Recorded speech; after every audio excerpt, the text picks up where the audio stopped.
The next challenge is select by ID. It's very simple, and you can see I provided before. Query our column for a city in city with the ID 1661.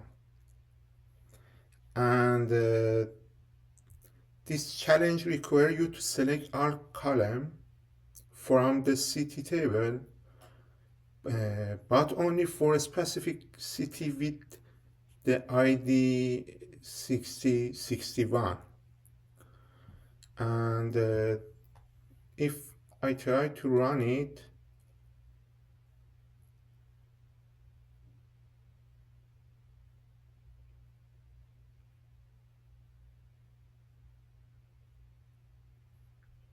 we can see information about the ID 6061 here.